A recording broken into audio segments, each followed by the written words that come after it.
And we're live. Welcome to the new episode of Ask Me About My Draculas. If you're unfamiliar with the show, we explain supernatural-related books, movies, and TV shows. I'm one of your hosts, Kel McDonald, and I make comics that you can read at kelmcdonald.com. And my name is Ma'at Crook. You can find me on Twitter at MAATCROOK. And I'm Pascalle, and I make comics on the internet. Pulling up these comics on the internet.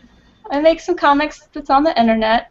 You can read my latest comic at wildlifecomic.com, wild with an E.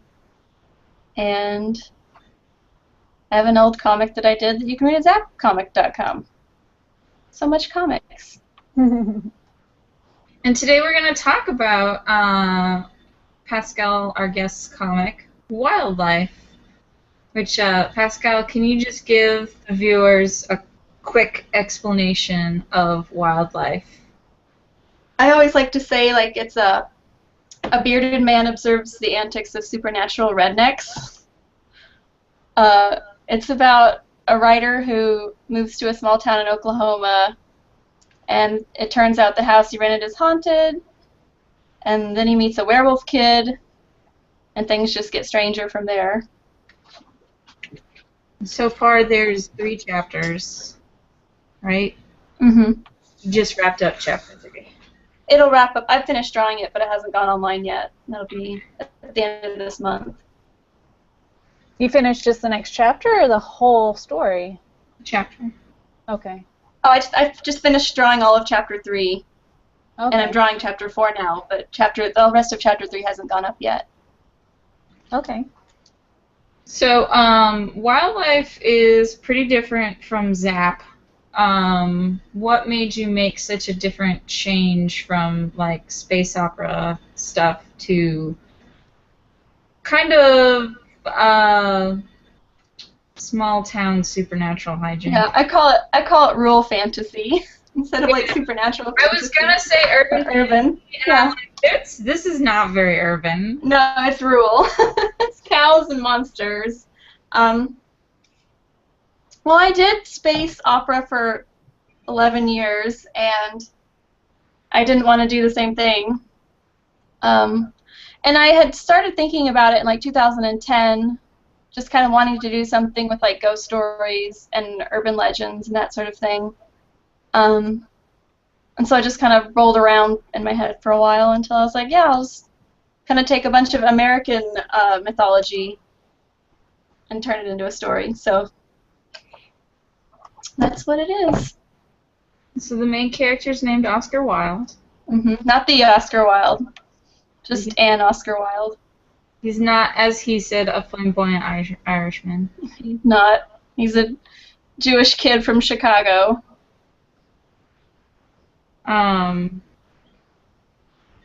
Yeah, I'm just re-looking at all the pages now. I like his landlord Baba Yaga's "Mo money, mo problem" shirt. Yeah, she's always got some stupid shirt on. Later, when she shows up, she's going to be wearing Crocs. Those shoes that are so horrible. She'll be wearing some Crocs. But that reminds me of the photo of Iggy Pop when he's walking around his neighborhood in Crocs. Yeah, they're the worst. So. They're super comfortable. So they're... Yeah, they are. Oh, my grandma wears them, and she's all like, I don't care if people say they're horrible, they're comfortable. Yeah. She's going to fight somebody. Grandma. So, Oscar, the main character, is obviously named after Oscar Wilde, and then we have the werewolf teenager who's named Clifford because he turned into a big red dog. And Ma and I were discussing yesterday that the ghost's name is Sylvia. Is that a reference to something? Well, her name is like 2 references. It's like Sylvia Plath, so she's Sylvia because she's like this sad ghost. And then her last name is Snyder, which Betty Snyder was one of the original computer programmers. And so since Sylvia was a mathematician, it's sort of just like a little fun history mashup. Yay! Awesome. And Kel, you actually called it on the first one. Yeah. Wow. I was like, probably. I said to Ma is probably Sylvia Plath, but Yeah. But the last name threw us. It's tricky. It's tricky. Clifford's my favorite because he stole Oscar's jacket. Yep, he did. And Not gonna give it back. and I like that Oscar's too nice to ask for it back. It's just gone now. It's gone now. I love that little, like, it's kind of a little passive-aggressive jab. I'll just go get my other jacket. My other jacket. Later he says to Clifford, "Hey, nice my jacket." Yeah. Clifford's just gonna keep it. Yep, he keeps it. And Sylvia, I also like that you're using the glasses to show whenever ghosts are around. It's like his ghost detectors. Because I noticed that in the hospital chapter, the newest one, that, like, glasses got cold, so that means ghosts about. Ghosts around. There's a ghost around. Yeah. My ghost detectors are tingling. And your colors are super beautiful. Yeah, they are. This lovely sunset that you got. My Lisa Frank page. That's what I said. How long does this take you to do? I know that you're in Photoshop right now. Yeah, not doing much. It depends. Like, that sunset page took longer than it should have because I redrew the car a couple times because cars are still really hard for me. But like just a regular, just talking head page doesn't take all that long. I say that's like probably like 6 hours still, but it's not as bad as I did a lot of things when I started Wilde Life to like truncate how long things took, because like Zap pages would take like 15 hours, and then you'd look at it and you're like, why did this take so long? Like, so, and I have a flatter now since Patreon makes me enough to be able to hire a flatter, so I send my roughs over to Deanna Poppy with some swatches, and she flats them for me and sends them back. Awesome. So this is the page that, like, color-wise, I was like, I don't even know how I would do this. But this page right here, I really love this panel with Clifford's, like, that whole thing with the Clifford's rubber bracelets. Yeah, hold on. Yeah. It was good. Bam. Yeah. I'm eating it up. Poor Oscar. He's aware of irony. You know he is. Yeah. And then the second chapter, you had these like little, were they will-o-wisps or are they something else that is revealed? Yeah, we'll talk about them more later. They're similar to will-o-wisps, but they're Native American in origin, so they're called thunder children. And they're all kinds of problems. So we'll come back a little later as we sort of start to learn more about the town and the general mythology.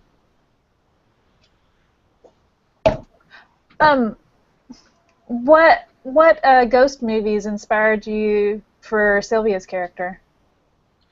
Well, it's interesting because I remember the moment that I realized if I colored her black and white, she would look like an old-timey movie character. Mm-hmm. Like, because originally I was going towards like standard ghost colors, which were like the blues and the greens, you know, those sort of wispy colors. I think it was at work, like sitting at my desk at work doing my dumb work. You know how it is, dumb work. And then I would like thought about it, like it occurred to me that I had nobody to tell because I was just like sitting there like, oh, that would be really cool, and I can't try it. Like I can't just open up Photoshop and try it out, and I can't tell anybody because I have to finish doing my work. And it was everybody who works and does comics on the side knows that feeling when you're just like, oh, this is horrible. I get to sit here the rest of the day. And then as soon as you got home, that was the first thing you tried?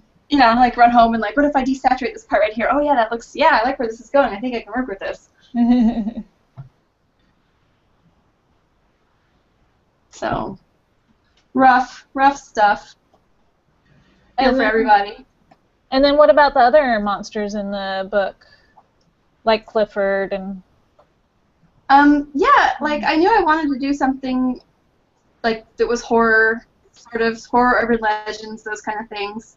And I just like spent a lot of time trying to think like what could be like a sort of different spin to it, because people do so much, you know, with those types of characters and those types of monsters.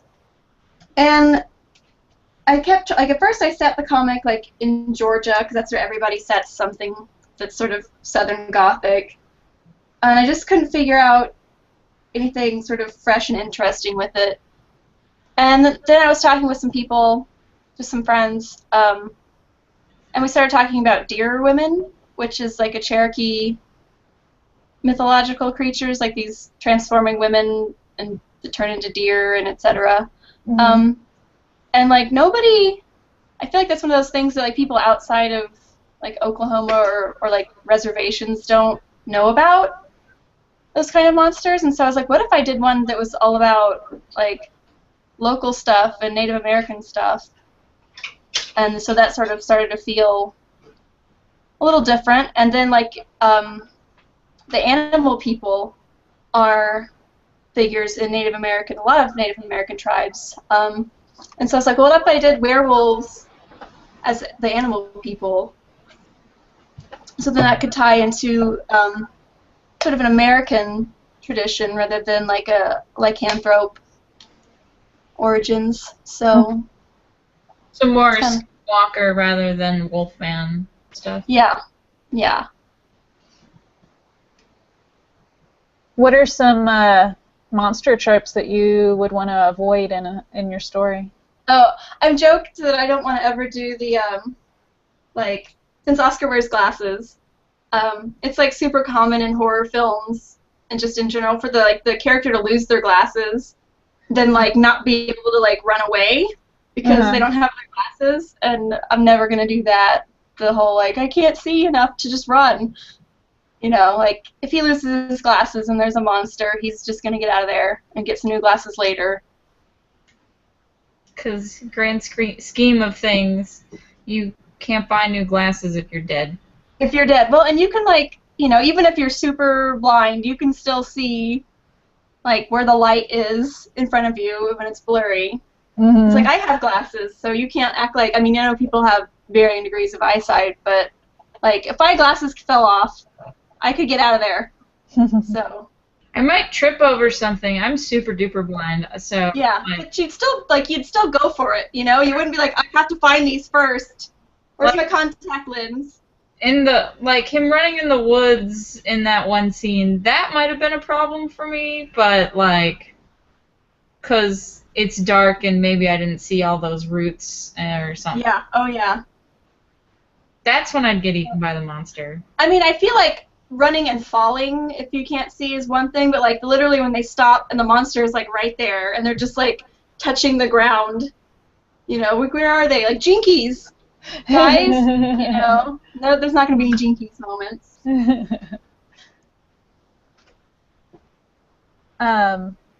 I am seeing a lot of loss. Like each of the characters kind of are dealing with different kinds of loss. Mm-hmm. How do you process loss and grief when you're the undead or otherwise supernatural? Right, and it's like there's a lot of stuff that hasn't come out yet, but it all sort of ties back into like getting better is one of the core themes in it. Just like recovering, you know, from loss, just getting over your grief, from illness, just accepting where you're at in life because of certain things that are beyond your control, you know. Mm-hmm. So those are sort of common things that I play with in different ways. Like, there's the line of his narration that's, I ran away from my demons and found all this other weird shit. Mm-hmm. What a fun distraction when you're trying to not deal with things that you really ought to deal with and are going to come back to get you eventually, because that's sort of what this chapter was about, with the ghost child, and just trying to hold on to things because it's uncomfortable to let them go or to deal with the grief is not productive in the long run. I like that her arms fell off. That's insanely creepy. It was so it's one of those weird ideas too. It's like, what if I made her arms fall off? Yeah. Yeah, I was in Kel's living room when I read that part and went, oh! Oh no! It was, Yeah, she was reading it while we were also watching Gravity Falls, and yeah, two very different feels. yeah. When I sent that page to, or I think I was working on it, like drawing it or something, for Deanna before I sent it to her, and I think we were in a Google Hangout, so she was like looking at my screen occasionally, and I had scrolled down to that part. She just went, oh! Like, what is that? What happened? A weird moment. Awesome. And since you did Zap for so long, and now you've switched gears to this, do you feel like this better reflects you as a person, who you are now, than Zap was toward the end? Yeah. Well, for a lot of reasons, because like Zap was, I was co-creator on that, so like it was a, whenever you do a group sort of thing, it's never going to entirely reflect you. And then also Zap's like sort of a superficial type story, which is fine. Like popcorn movies are just fine. So it's not particularly deep, and it's not something that you would like sit and think about when you're not reading it. Yeah. Because it's not really about any sort of deep truths or any ideas that people like to sort of ponder. It's just like about superficial love story in space. Because I know, like, well, as someone who is about to wrap up like a 10-year comic,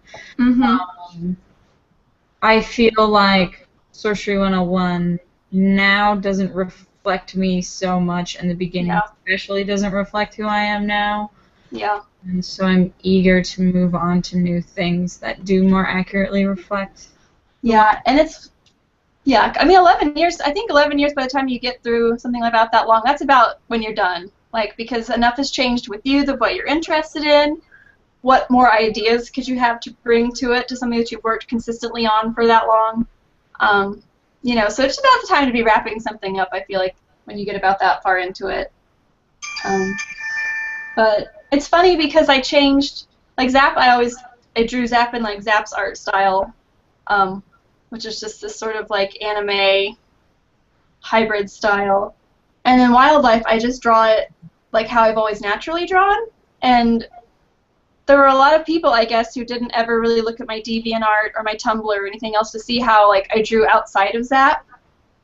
So when I switched over, they were like, who drew this? This is confusing. Which is just sort of funny, because I didn't ever really think about people not knowing that I could draw in different styles, I guess.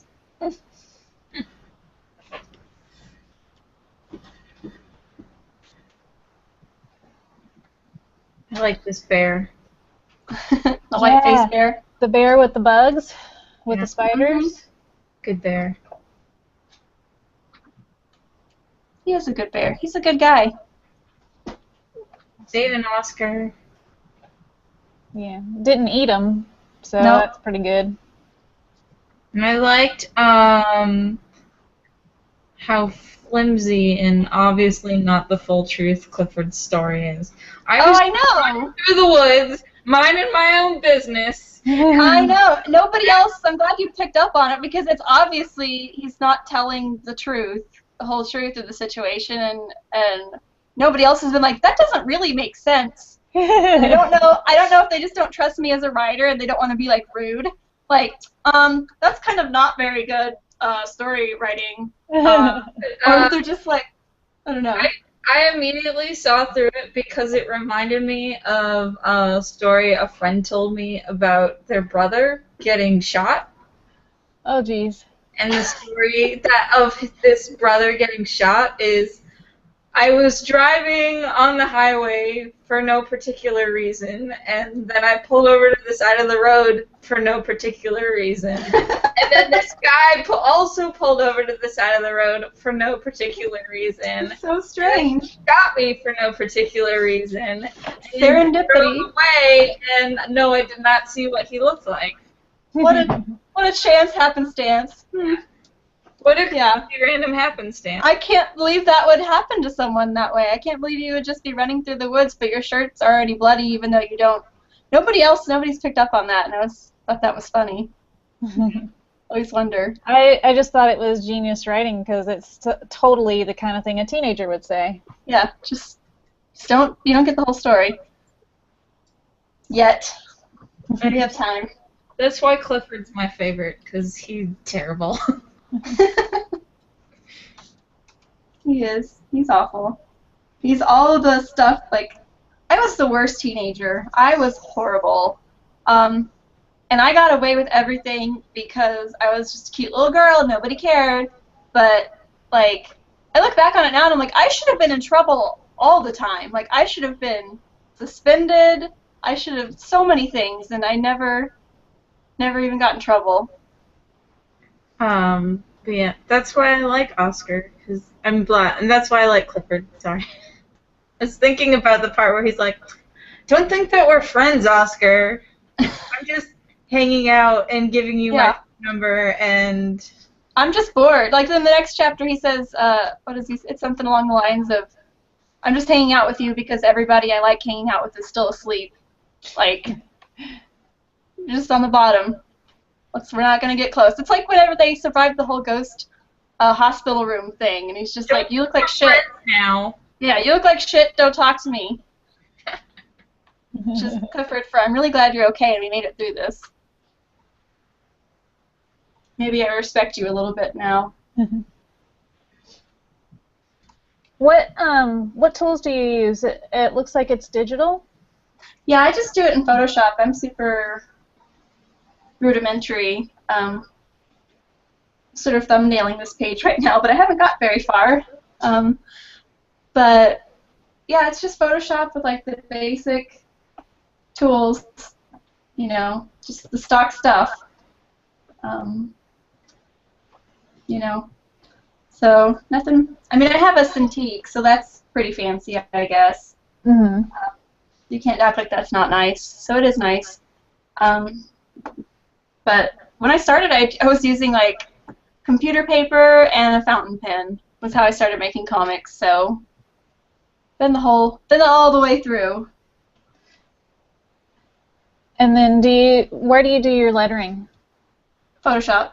Still Photoshop, yeah. Okay. I know a lot of people like to letter in Illustrator because of the blacks, but I don't think that it sounds wrong to say the blacks when you're talking about just... Was the reason I've heard is because it's just better at keeping things completely vector, or... well, it keeps it vector, but like there's like, what do they call it? Like there's black and then there's like black.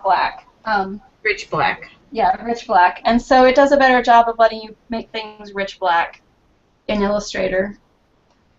But I don't know. I don't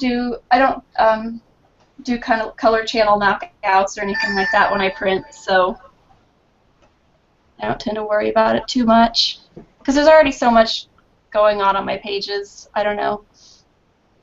We'll see. Maybe I'll regret it. Wouldn't be the first time I did something with my comics that I ended up regretting later. So.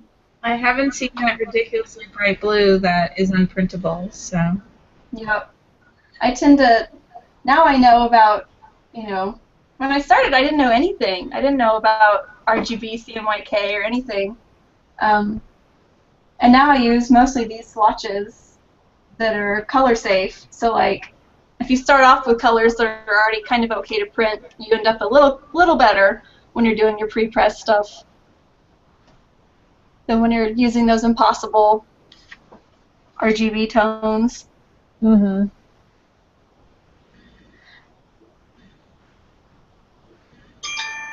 And are you going to have your story printed? Yeah, hopefully. I'm working on the Kickstarter now, and just in all the early stages of getting quotes, and I'm gonna lay out the book here. I keep saying like, oh, I'll do it next weekend, but I really need to sit down and just lay it out so that I can get a total idea of how many pages it's gonna be. When's your Kickstarter date? I want it to end at the beginning of 2016 so that I don't get stuck with all the taxes on the income from this year, since we're already at the end of the year. Yeah. Pretty much. That's basically what I do every time. Yeah, because if I don't, that money's gonna hit my account, and then I won't have time to spend it to expense it out before I have to pay taxes on it, and that would be horrible. So.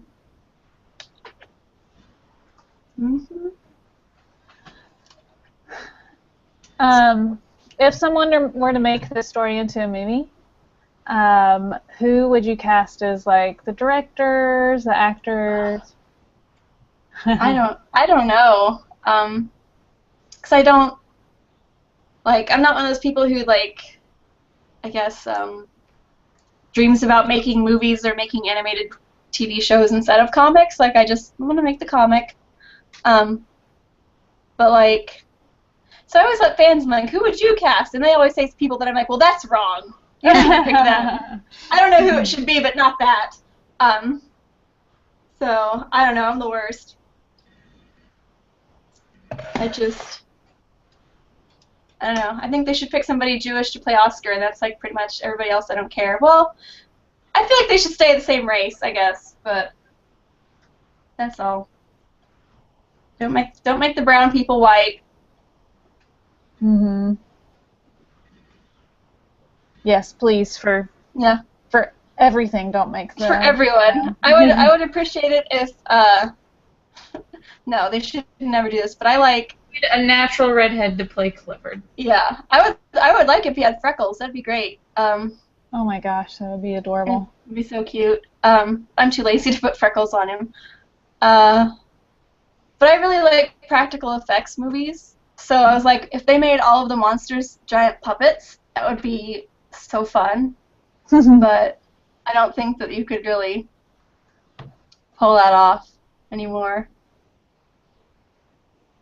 Have you seen Being Human, Pascal? I've seen a little bit of the British version. Just because when I was working on this, I wanted to, everybody told me about Being Human, and I was like, oh, I need to make sure I'm not making that. I need to not make that exact same thing, because that already exists, and apparently it's pretty good. And so I watched probably 3 or 4 episodes, or maybe it was just 3. I liked it, but I just ran out of time. Yeah. As is the story with everybody who makes comics. Yeah. There's I watch no time. all the TV because I can watch TV and draw. Yeah, So. see, I can't even talk in thumbnails, so that's where I'm at.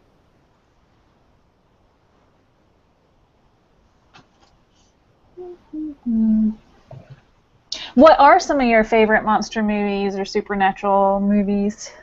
Oh man, I'm so forever in love with The Never-Ending Story. Talk about giant puppets. Yeah. And then everybody probably knows that I love Terminator 2. I love the Terminators. And I like the practical effects in Terminator 2 are so great. I had to write a paper on Terminator 2 in school. Yeah. Yeah, I had to dissect it storytelling wise. Yeah, it's got a lot of the classic arcs. There's a woman on YouTube who did her graduate studies on Terminator 2. And it's like Terminator 2 and existentialism, and it's this 20-minute talk, and I ate it up. It's super fun. But people, I don't know why that movie stuck with so many people. It's because it's good, that's why. Yeah, it's just a good movie. But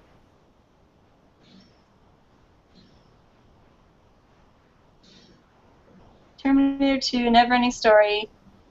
I'm just all the Jim Henson puppet stuff. I'm just stuck on it. Well, I look forward to the Thunder Children coming back because that's like something I don't usually see pop up. Yeah, thank you. Nobody really uses Native American mythology.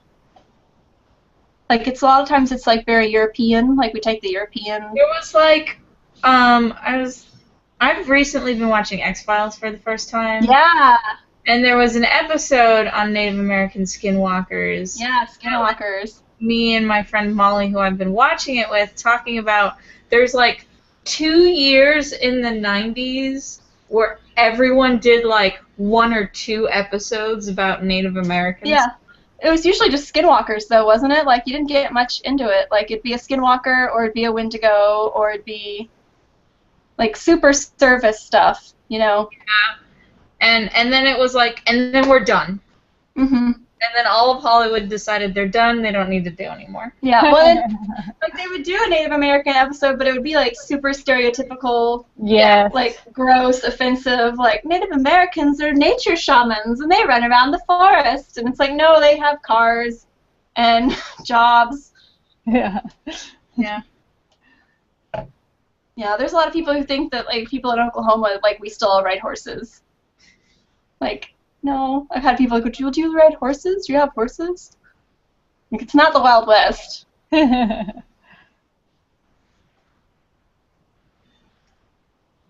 like that the Thunder Children call him Man. Man.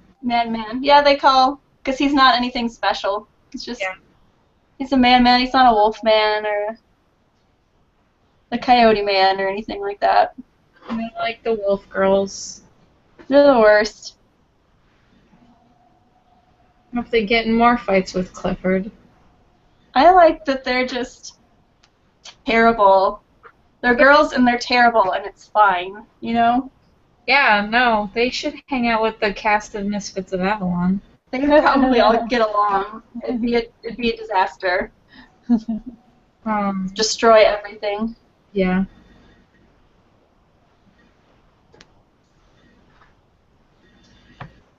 Can you give us any ideas of what to look forward to for the next chapter?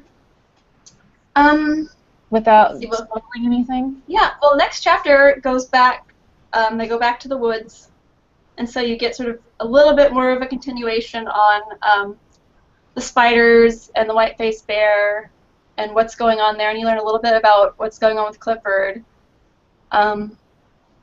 And they meet some new people, so some new characters happen. Like some new man-mans, woman-womans, or some women-womens.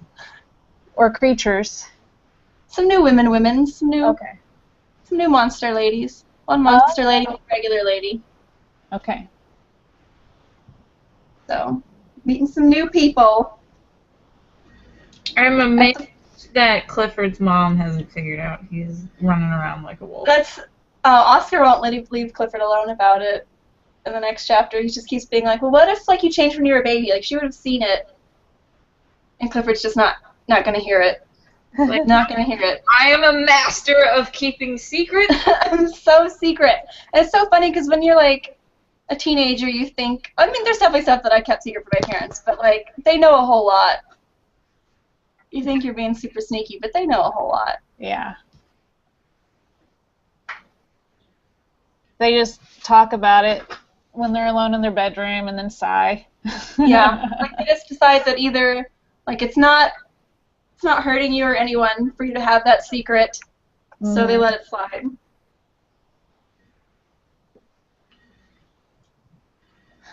And do you know how long you think you'll work on this, or is it you just playing it by ear? It's sort of weird. Excuse me, let me get a drink. It's weird because I'm working right now still and doing comics on the side. So I don't know if I will still be doing that in the next year or if I'll be able to switch to comics full time. And if I'm able to switch to comics full time, that'll like drastically speed up my output, so that would... Do you have a page count in mind? Well, I know, gosh, yeah, Like Zap was about 1,000 pages. And if I do everything that I have planned in Wildlife, it could be like, 2/3 as big as that. I don't want to talk about the full numbers because they're overwhelming. But it can be very long.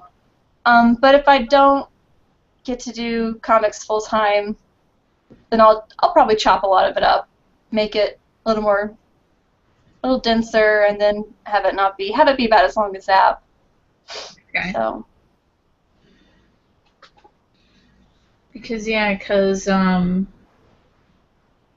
recently was talking on my other podcast, Dirty Old Ladies. We discussed like how long it takes to make comics and what people are so used to reading things in big chunks that like a thing that everyone talks about taking forever, like when you're updating once a week, is actually not that long. Yeah. No, yeah. I was talking about this earlier, too, because there'll be people who say, like, oh, your comic moves so slow.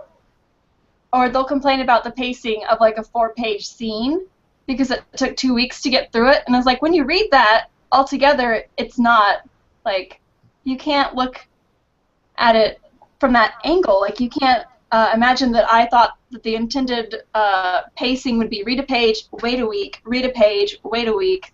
Like, nobody's making their comics with that pacing in mind. Yeah. So that's just one of those complaints that you kind of got to go, I don't know where planet you're from, where you don't know how this works.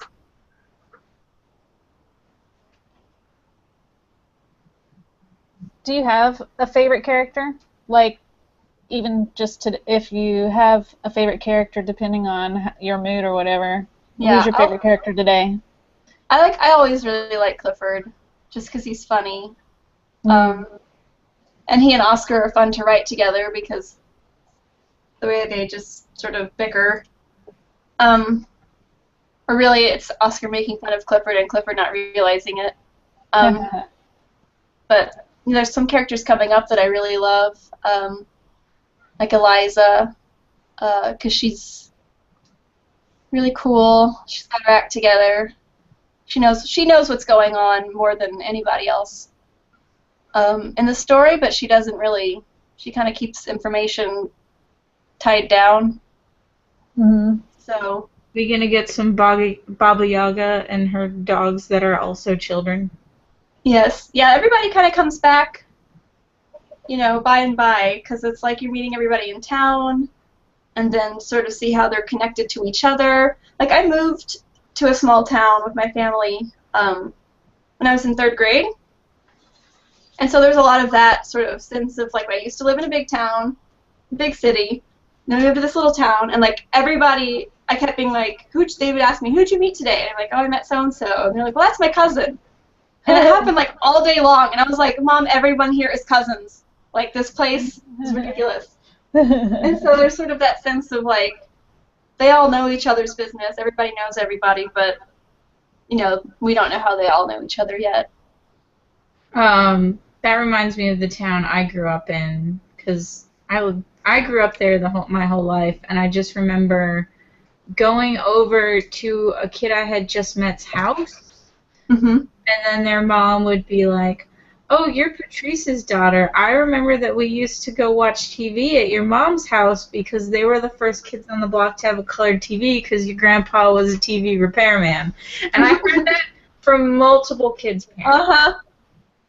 Yeah. Yeah, it's always funny how stuff in small towns is like that, how you don't know how everybody knows each other until later. And one thing that always stuck out to me, too, like, I remember there was like a single screen movie theater in the town when I was growing up. And so, like, the thing would be that all the parents would drop their kids off at this movie theater on Friday nights.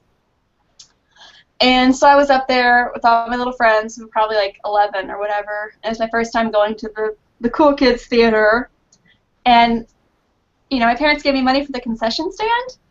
And you would think, like, kids would buy, like, candy or popcorn or whatever. But this place had, like, pickles in a jar, like giant pickles. And, like, half the kids bought, with their money that they could spend anything, they could buy anything in the concession stand, they bought a giant pickle.